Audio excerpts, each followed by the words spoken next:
सबके आगे बढ़े कदम। जीवन पुष्प चढ़ाने निकले माता के चरणों में हम। वंदे मातरम, वंदे मातरम, वंदे मातरम।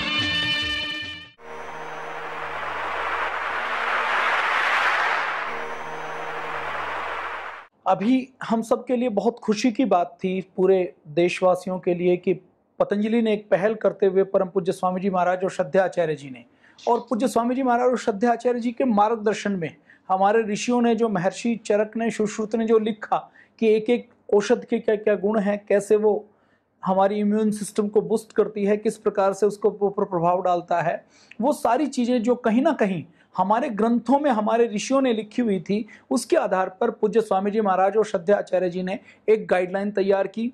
ऐसी 100-150 औषधियों को देखा गया कि इनके अंदर ऐसी कौन सी है जो नोवल कोविड कोरोना वायरस है, इस वायरस से लड़ सकती हैं। और पतंजलि के अंदर परम पूज्य स्वामी जी महाराज और श्रद्धाचार्य जी वो संस्कृत के बहुत बड़े विद्वान हैं, लेकिन अगर हम आधुनिक विज्ञान की बात करें कि आधुनिक वैज्ञानिक टर्मिनोलॉजी क्या है, कैसे क्या किया जाता है, उनकी इनको क्या पता, तो उसके लिए यहाँ पर वैज्ञानिकों की एक बड़ी टीम है जो पूरी चीज़ों को समझती है। ऐसे ऐसे वैज्ञानिक हैं जो यूएस की रेपुटेड लैब में रहे हुए हैं। उन वैज्ञानिकों के साथ पूरी एक योजना बनाई गई कि किस प्रकार से हम इस महामारी से लड़ सकते हैं, इससे कैसे निपट सकते हैं। इसके साथ साथ गवर्नमेंट के जितने जो बड़े हॉस्पिटल हैं, उसमें से एक बड़ा हॉस्पिटल है, मैं उसका नाम आपके साथ साझा करना चाहूँगा। एक बड़ा हॉस्पिटल है निम्स यूनिवर्सिटी राजस्थान। इसको अगर हम फुल फॉर्म की बात करें तो इसकी जो निम्स यूनिवर्सिटी है, जो राजस्थान की निम्स हॉस्पिटल है, इसके साथ ये जयपुर का बड़ा हॉस्पिटल है, इसके साथ तय किया गया कि हम कोरोना के ऊपर हम एक रिसर्च करेंगे, हम कोरोना से आयुर्वेद के माध्यम से बच सकते हैं। और देखिए, ये जो दवाई बनाने की बात, कोरोना की वैक्सीन बनाने की बात, दवाई बनाने की बात, उसके उपचार की बात, ये पूरी दुनिया में हो रही है। वैक्सीन अलग है, ट्रीटमेंट अलग है, दोनों चीज़ें अलग अलग हैं। मैं मिक्स नहीं कर रहा हूं, लेकिन मैं मोटे तौर पर यह समझाना चाहता हूं, ये बताना चाहता हूं कि पूरी दुनिया की मिलिट्री की लैब लगी हुई है। इजराइल की मिलिट्री की लैब लगी हुई है, यूके, यूएसए, इन सब की लैब्स लगी हुई हैं। चाइना ने तो अपने हैकर्स को छोड़ा हुआ है कि पूरी दुनिया में कहीं कोई डेवलपमेंट होती है, कहीं कुछ खोज होती है, तो उसके डाटा को उड़ा दिया जाए।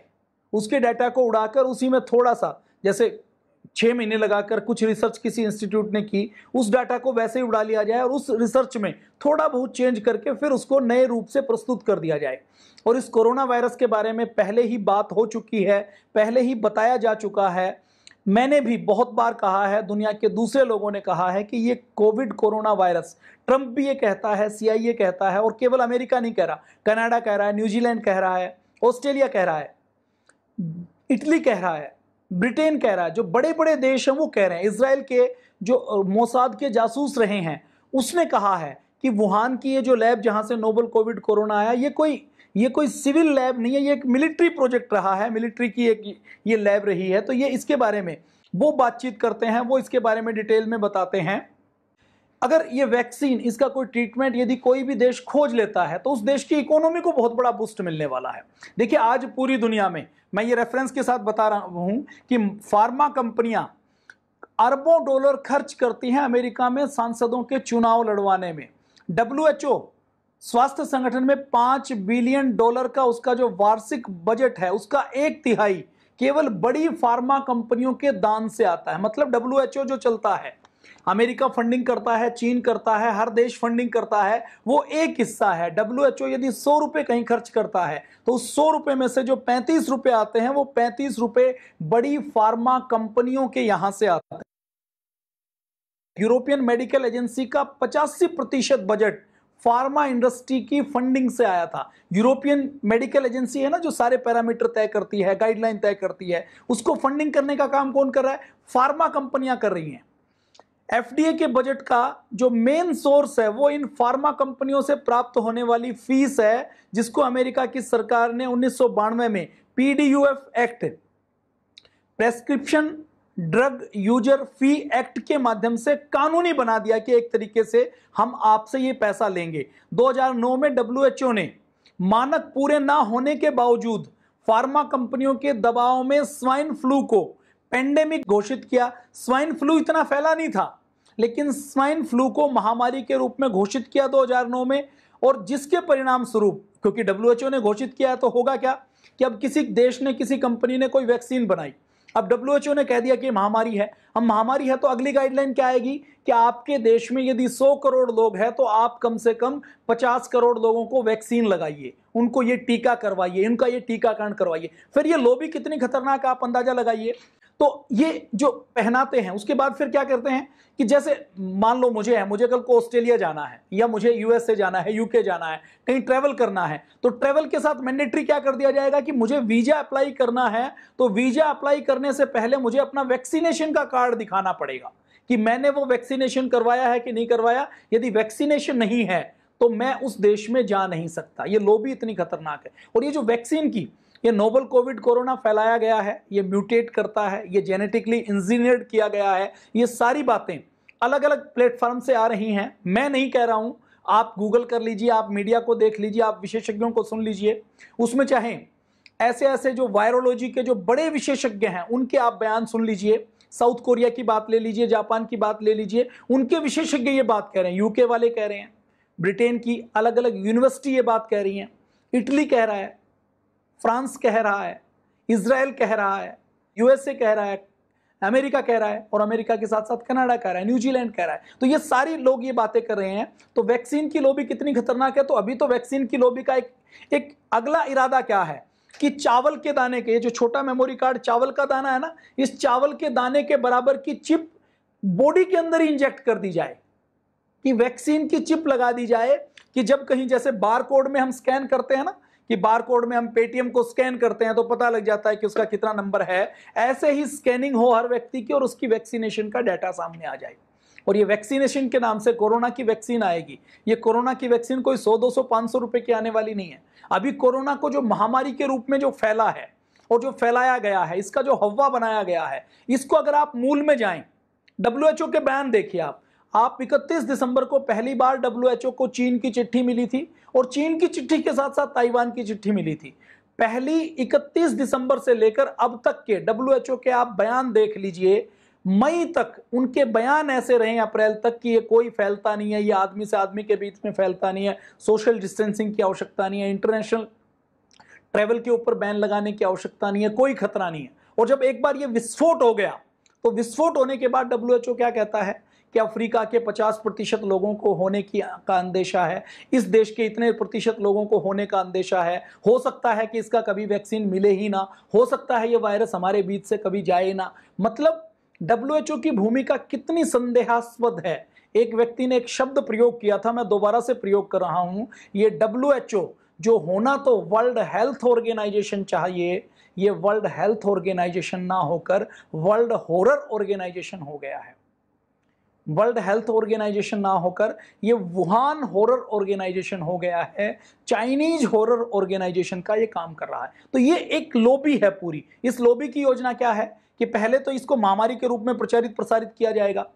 चाइना से जो फोटोग्राफ्स आए थे आपने देखे होंगे कि सड़क के ऊपर लोग मर रहे हैं, सुअरों को गड्ढों में डाला जा रहा है, जो चूजे हैं उन चूजों को जमीन के अंदर दबाया जा रहा है, बॉक्स के अंदर, घर के अंदर लोगों को सील कर दिया जा रहा है। ये सारी चीजें आई, वो सारी जो क्लिप्स हैं ये कहीं से निकली नहीं थी, ये वायरल जानबूझ के करवाई गई थी ताकि पूरी दुनिया के अंदर एक टेरर पैदा हो जाए, एक हॉरर पैदा हो जाए। और अभी सोशल मीडिया के ऊपर कितना नियंत्रण है आप देख लीजिए कि आप कोरोना ट्रीटमेंट नाम का शब्द लिख दें, आप कुछ भी लिख दें तो आपकी पोस्ट को डिलीट कर दिया जाएगा। आपको 3 दिन पहले 24 घंटे के लिए ब्लॉक किया जाता है, उसके बाद फिर आपको ब्लॉक कर दिया जाएगा 3 दिन के लिए, फिर 7 दिन के लिए ब्लॉक कर दिया जाएगा। इन सारी चीजों को देखते हुए आपको क्लियर हो जाता है, अमेरिका ने तो सीधे सीधे कहा कि ये डब्ल्यूएचओ किसी काम का नहीं है और मैं डब्ल्यूएचओ को मानता नहीं हूं। डब्ल्यूएचओ से वो एग्जिट कर गया, यूएसए ने अपने आप को एग्जिट कर लिया और यूएसए ने कहा कि डब्ल्यूएचओ को मैं जो फंडिंग करता हूं वो कोई फंडिंग मैं डब्ल्यूएचओ को करने वाला नहीं हूं। डब्ल्यूएचओ के डायरेक्टर मिस्टर टुड्रोस, उसकी जन्म कुंडली मुझे मुंह जबानी याद है। मिस्टर टुड्रोस डब्ल्यूएचओ का जो आज का डायरेक्टर है, मैं आपको बताऊंगा तो आपके पैरों तले जमीन खिसक जाएगी। वो इथोपिया नाम का एक देश का रहने वाला है, वो जो अफ्रीकन कंट्री है, छोटा सा देश है, उसमें वो वर्ल्ड टेररिस्ट ऑर्गेनाइजेशन में जो लिस्टेड ऑर्गेनाइजेशन था उसका 3रे नंबर का पदाधिकारी रहा है, आप अंदाजा लगा लीजिए।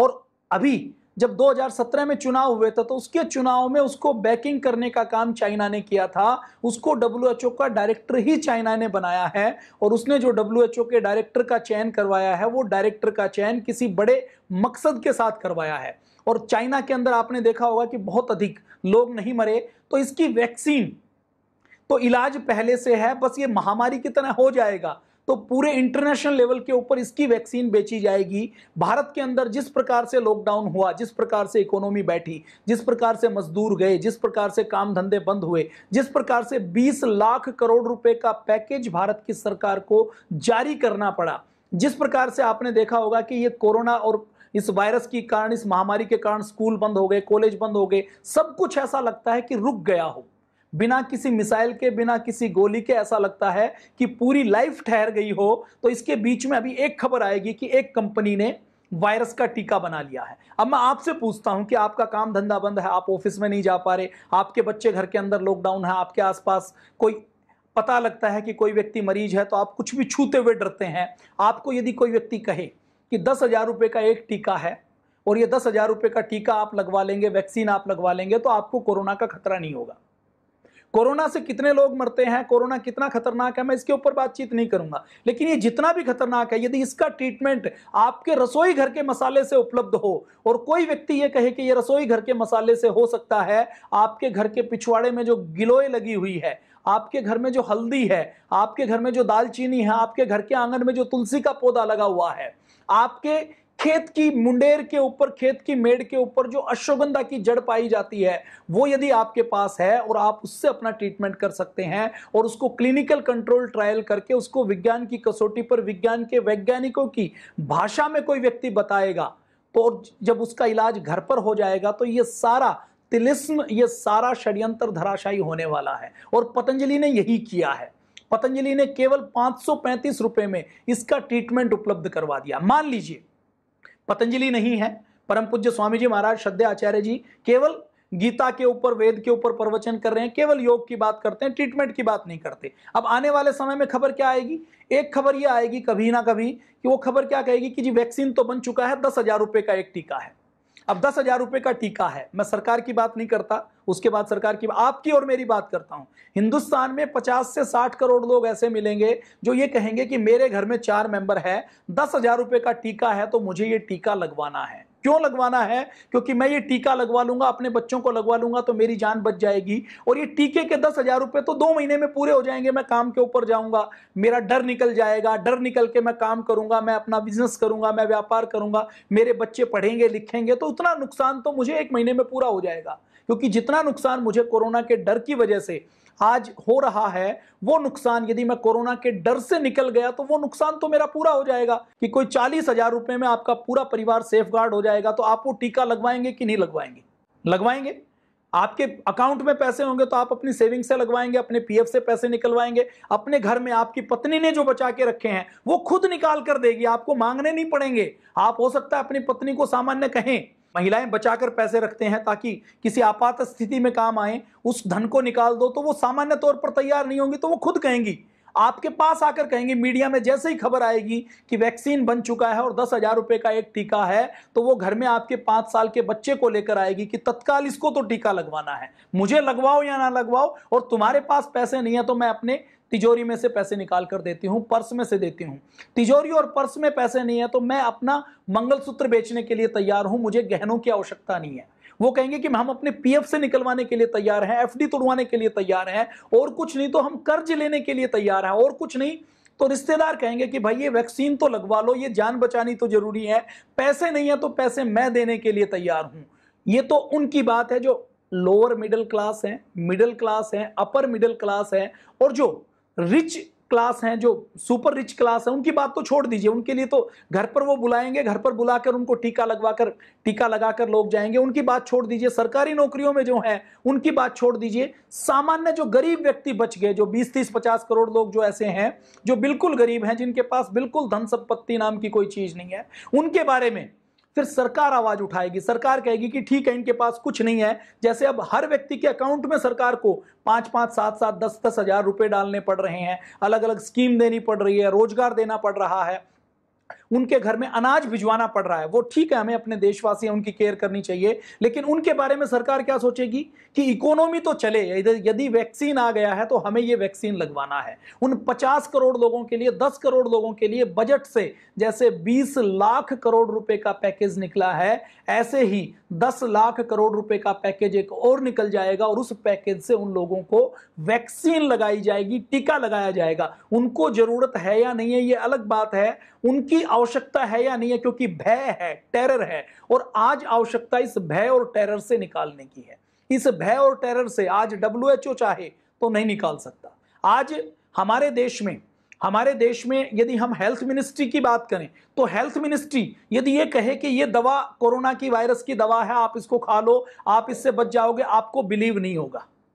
यदि आयुष विभाग भी कहे तो उसके ऊपर भी बिलीव नहीं होगा। लेकिन पतंजलि की विश्वसनीयता इतनी अधिक है। दिक्कत दवा की घोषणा करने से नहीं है, दिक्कत इस दवा से भी नहीं है, दिक्कत यह भी नहीं है कि यह दवा अच्छी है या बुरी है, यह दवा कितना काम करेगी, इस दवा का कितना क्लिनिकल कंट्रोल ट्रायल हुआ है, इस दवा के अंदर कमियां क्या है, इसके अंदर किसका क्या कम्युनिकेशन गैप रहा, किसको सूचना दी गई या नहीं दी गई, ये दिक्कत नहीं है। दिक्कत है कि पतंजलि की विश्वसनीयता की, कि पतंजलि कुछ कहता है, परम पूज्य स्वामी जी महाराज कुछ कहते हैं तो लोग आंख बंद करके यकीन करते हैं। और लोगों में मैं ये कहूं कि अपने भारत के अंदर यदि जांच की बात की जाए तो साउथ कोरिया छोटा सा देश है, 2.5-3 करोड़ की आबादी है, उसके अंदर जो जांच की दर है, भारत में यदि एक व्यक्ति की जांच होती है तो साउथ कोरिया के अंदर, जापान के अंदर, USA के अंदर, इटली के अंदर और ब्रिटेन के अंदर 100 व्यक्तियों की जांच होती है। तो अपने यहाँ यदि हम जांच की बात करें तो जांच ही उसकी होती है जिसके यहाँ बहुत ज्यादा लक्षण दिखाई देते हैं, या जो कोई व्यक्ति मान लीजिए किसी XYZ की, हमारे ऑफिस में किसी को कोरोना हो गया तो जो उसके संपर्क में होते हैं उनकी जांच होती है। कोई सामान्य व्यक्ति जांच करवाना चाहे तो जांच होना संभव नहीं है। और आज हो क्या रहा है, दिल्ली में मेरे कुछ रिश्तेदार हैं, उनसे जब पिछले दिनों बात चल रही थी तो उन्होंने बताया कि लोग 10 लाख रुपए कैश अपने बैग में डाले हुए हैं, और वो जब उनको कोरोना के सिम्टम आते हैं तो कोरोना के सिम्टम आने के बाद उनको हॉस्पिटल वाले एडमिट करने के लिए तैयार नहीं है। वो 10 लाख रुपए जेब में है, उनके बैग में डाले हुए ब्रीफ केस के अंदर, लेकिन हॉस्पिटल में बेड नहीं मिल रहा, हॉस्पिटल के अंदर बेड बुक करवा दिए गए हैं। ऐसी मारामारी का तरीका है कि कोई व्यक्ति जाता है पेशेंट, तो पेशेंट हॉस्पिटल में घूमता रहता है, लेकिन हॉस्पिटल के अंदर उसको एंट्री नहीं दी जाती, उसको एंट्री करवाई नहीं जाती, हॉस्पिटल के अंदर उसका टेस्ट नहीं होता। तो ऐसे वातावरण के बीच में देखिए, ये कुछ लोगों को कोरोना हो सकता है, कुछ लोग मर सकते हैं। अभी भी मृत्यु दर की बात करें तो मृत्यु दर कितनी है, अभी कोरोना जो हुआ है 9 मिलियंस को हुआ है, 90-95 लाख को हुआ है, मरे कितने हैं 4.5 लाख। तो मृत्यु दर कितनी है, 3-4% मृत्यु दर है। और इन 3-4% का भी आप आकलन करते हैं तो ये पाते हैं कि इनमें से कोई ऐसी क्रोनिक डिजीज है कि जिसमें उनकी जान की पहले से गारंटी नहीं है। मैं अपने एक परिचित की बात बताता हूं। अपना एक परिचित गुवाहाटी से आया, गुवाहाटी से दिल्ली आया, हमारे संगठन का कोई जानकार व्यक्ति था, 75 साल उनकी उम्र, उनके साथ उनकी धर्मपत्नी, उनकी भी 72-73 साल की उम्र, उनकी धर्मपत्नी की कुल्ले में फ्रैक्चर, उस फ्रैक्चर के कारण उनका कोई नया ब्लड नहीं मिल रहा, उनको ट्रेन से आते आते कोरोना हो गया, सिम्टम दिखाई दिए, बुखार आया, टेस्ट करवाया गया, दोनों का टेस्ट करवाया गया, दोनों को कोरोना निकला। उन महिला की डेथ हो जाती है जिनकी 73-74 वर्ष की आयु है, कुल्ला टूटा हुआ है, सर्जरी में पहले से ही है, कॉम्प्लिकेशन पहले से ही है, अब 73-74 साल का शरीर है तो इम्यूनिटी भी वीक है, एक्सीडेंट हो चुका है तो और क्रोनिक स्टेज आ चुकी है, अब उनकी डेथ हो जाती है। तो अब वो जो 75 साल के बुजुर्ग हैं, उन 75 साल के बुजुर्ग का कोरोना पॉजिटिव है, उनको हॉस्पिटल में एडमिट करवाया जाता है, उनको आईसीयू में रखा जाता है और वो ठीक होकर बाहर आ जाते हैं। और क्योंकि वो मेरे परिचित थे, ये फार्मूला जो कल इजाद किया गया, मैंने जब यहाँ के रिसर्च साइंटिस्ट से पूछा कि इसकी कागजी कार्रवाई तो जब होगी तब होगी, आप मुझे बता दीजिए कि क्या लेना चाहिए, तो उन्होंने वही बताया जो पूज्य स्वामी जी महाराज और श्रद्धेय आचार्य जी जो टीवी के ऊपर बता रहे हैं। कोई गुप्त एजेंडा नहीं, कोई सीक्रेट फार्मूला नहीं, वो बताया मैंने उनको, वो बताया उनको, वो दिया गया, या अंदर से उनके इम्यूनिटी उनकी बूस्ट हुई और वो हॉस्पिटल से डिस्चार्ज हो गए। 75 साल का व्यक्ति भी कोरोना पॉजिटिव आने के बाद वो डिस्चार्ज हो रहा है। तो इस भय से निकालने का काम पतंजलि कर रहा है। और ये लोबी कितनी खतरनाक है इसके बारे में आपको जानकारी है। हमारी ब्लड शुगर कितनी नॉर्मल है या अबनॉर्मल है, ये तय करने का काम कौन करता है? ये तय करने का काम फार्मा की लोबी करती है। हमारा बीपी कितना ठीक है, कितना अबनॉर्मल है, ये तय कौन करता है? ये फार्मा की लोबी करती है। हमारे अंदर हमारा जो कोलेस्ट्रॉल का लेवल है, हमारा जो लिपिड प्रोफाइल है, उसका लेवल क्या होगा, कहां हमारा हाई लेवल कहा जाएगा, किसको बॉर्डर लाइन कहा जाएगा, किसी को अपर लाइन कहा जाएगा, किसको बॉर्डर लिमिट कहा जाएगा, ये तय कौन करता है? ये फार्मा कंपनियों के एडवाइजर तय करने का काम करते हैं। मैं आपको एक और फैक्ट बताता हूं, भारत के अंदर, भारत में जो 135 करोड़ की आबादी है, इसको पूरी दुनिया में डायबिटीज की कैपिटल कहा जाता है। इस डायबिटीज की कैपिटल की बात करें तो जैसे डायबिटीज, मान लीजिए, मुझे नहीं पता, मैं मेडिकल का एक्सपर्ट नहीं हूं, मान लीजिए 120 जो यूनिट है वो फास्टिंग की यूनिट है तो डायबिटिक है, उससे ऊपर है तो। लेकिन अब बीच में उन्होंने एक लाइन और डाल दी कि 100 से 120 जिसकी है वो प्री डायबिटिक है। एक टर्म क्या डाल दी? Pre diabetic. अब अगर 120 से 100 की लिमिट कर दी जाए तो हिंदुस्तान के अंदर 135 करोड़ लोग हैं, तो आप कल्पना कीजिए कि पहले से मान लीजिए 10 करोड़ डायबिटीज वाले हैं। अब ये थोड़ी सी लिमिट गड़बड़ हो गई तो कितने करोड़ लोग और डायबिटीज वाले हो गए? अब इतने करोड़ लोग जैसे प्री डायबिटिक या डायबिटिक कहे जाएंगे तो हर व्यक्ति डायबिटीज की दवाई खाने के नाम पर 20 रुपए की 30 रुपए की दवाई खाएगा। हर व्यक्ति रोज 20 रुपए की 30 रुपए की दवाई खाएगा। 1 करोड़ लोग भी उसकी दवाई खाएंगे तो 20 करोड़ रुपए का प्रतिदिन का, इसको साल को आप जोड़ेंगे तो हजारों करोड़ का ये बैठता है। तो ये सारी लॉबी कितनी खतरनाक है कि हम स्वस्थ हैं या नहीं है, ये बताने का काम कौन करती है? ये लॉबी करती है। 1980 में अमेरिका के राष्ट्रपति रोनाल्ड रीगन ने एक एक्ट पास किया जिसके कारण पब्लिक के पैसे से चलने वाले नेशनल इंस्टीट्यूट ऑफ हेल्थ और दूसरी यूनिवर्सिटी की रिसर्च और खोजों को प्राइवेट कंपनी खरीद सकती हैं और उसका पेटेंट करवा सकती हैं। अपने भारत के अंदर तो मैं एक दुखद बात बताऊं, भारत के अंदर जो जितनी भी एग्रीकल्चर की यूनिवर्सिटी हैं उसमें, क्योंकि मेरे बहुत परिचित लोग हैं, वो ये कहते हैं कि जी हम रिसर्च तो करते हैं, रिसर्च सरकार के पैसे से करते हैं, लेकिन रिसर्च होने के बाद रिसर्च तो कहीं छापी जाती है, वो रिसर्च तो इंप्लीमेंट होती नहीं है, लेकिन उस रिसर्च के डाटा को हमसे ये विदेशी कंपनियों के लोग एक तरीके से या तो खरीद लेते हैं या चुरा लेते हैं, या हमारे डिपार्टमेंट में ऐसे लोग प्लांट कर देंगे जो हमारे कंप्यूटर सिस्टम से वो डाटा उन एग्रीकल्चर कंपनियों को दे देते हैं, बीज और दवा बनाने वाली कंपनियों को दे देते हैं, जो उसके आधार पर मोटी कमाई करने का काम करते हैं। तो रिसर्च में क्या होता है ये आपको पता है, रिसर्च में भारत की कहीं स्थिति नहीं है। अगर पतंजलि जैसा इंस्टीट्यूट, जिसकी पतंजलि रिसर्च इंस्टीट्यूट का इनॉग्रेशन करने का काम खुद देश के प्रधानमंत्री माननीय नरेंद्र भाई मोदी जी ने किया था, उन्होंने इसका उद्घाटन किया। और अभी जब ये कोरोना वायरस फैला तो खुद माननीय प्रधानमंत्री मोदी जी ने आयुर्वेद के एक्सपर्ट को बुलाया था आयुष की कमेटी में। परम पूज्य आचार्य जी और दूसरे एक ग्रुप में पूज्य स्वामी जी महाराज उसमें थे। उसमें खुद माननीय प्रधानमंत्री जी ने यह कहा था कि क्लिनिकल कंट्रोल ट्रायल आयुर्वेद के ऊपर होना चाहिए। मैं आपको एक नहीं, मैं आपको 50 ऐसे पोस्ट दिखा सकता हूं जिसमें आयुष मिनिस्ट्री, खुद आयुष मिनिस्ट्री ये प्रमोट कर रही है। हमारे प्रधानमंत्री जी कह रहे हैं कि काढ़ा पीना चाहिए, गिलोय पीनी चाहिए, इससे हम कोरोना से बच सकते हैं। यदि आयुष मिनिस्ट्री ये विज्ञापन छापती है, ये देख लीजिए, ये उल्टा आपको दिखाई पड़ रहा होगा। आयुष मिनिस्ट्री विज्ञापन छापती है माई गवर्नमेंट माई ऐप में, उसमें ये लिखती है। इन सब में आप देख रहे होंगे कि ये सारे विज्ञापन है जिसमें वो कहती है गिलोय लगाने के लिए अभियान शुरू कर रही है, घर घर लगे गिलोय, इसके लिए अभियान शुरू कर रही है। प्रधानमंत्री मोदी जी खुद इन पोस्टर को ट्वीट कर रहे हैं, इसके बारे में कह रहे हैं कि हमें अपनी रसोई घर से, अपने ट्रेडिशनल आयुर्वेद से इसका उपचार खोजना चाहिए।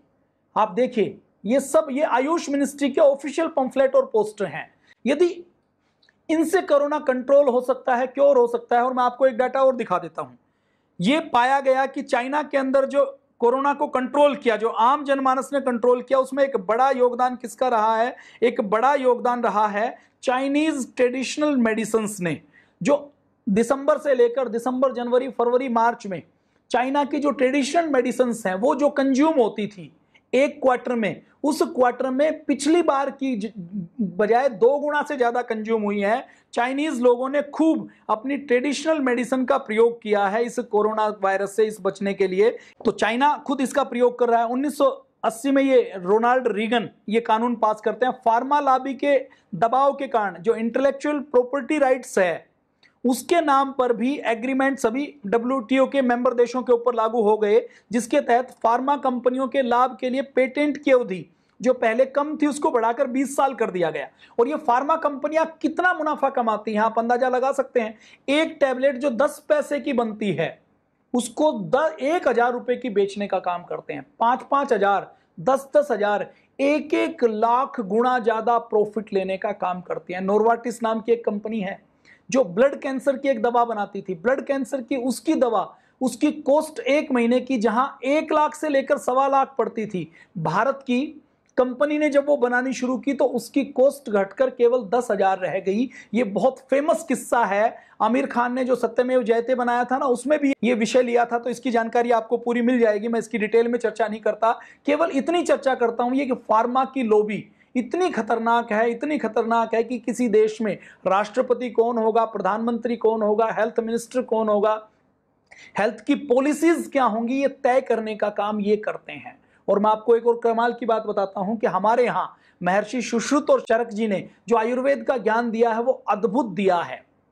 महर्षि चरक और सुश्रुत के बाकी पूरे ग्रंथ को छोड़ दीजिए, यदि हम केवल हेल्थ की डेफिनेशन की बात करते हैं, केवल स्वास्थ्य की परिभाषा की बात करते हैं, तो जो हमारे महर्षि सुश्रुत और चरक ने आज से हजारों साल पहले, 2-2.5 हजार साल पहले का तो पांडुलिपि लिखी हुई है ऐसा मानते हैं। हमारा ये मानना है कि ये लाखों साल पुराना हमारा जो ज्ञान है उसमें जो उन्होंने हेल्थ की डेफिनेशन दी है, वो हेल्थ की डेफिनेशन यदि कोई बड़े से बड़ा वैज्ञानिक पढ़ ले तो उस डेफिनेशन के, उस परिभाषा के आसपास WHO की स्थापना 1948 या 1949 में हुई। लेकिन इस परिभाषा तक पहले क्या मानता था WHO कि शरीर में बीमारी नहीं है, रोग नहीं है तो स्वस्थ है। बाद में क्या माना उसने कि शरीर में बीमारी नहीं है, रोग नहीं है, तो हमने स्वस्थ कह दिया, लेकिन इसके साथ साथ मानसिक स्वास्थ्य भी होना चाहिए, भावनात्मक स्वास्थ्य भी होना चाहिए, सोशल स्वास्थ्य भी होना चाहिए। और महर्षि सुश्रुत ने यह परिभाषा हजारों साल पहले दी है।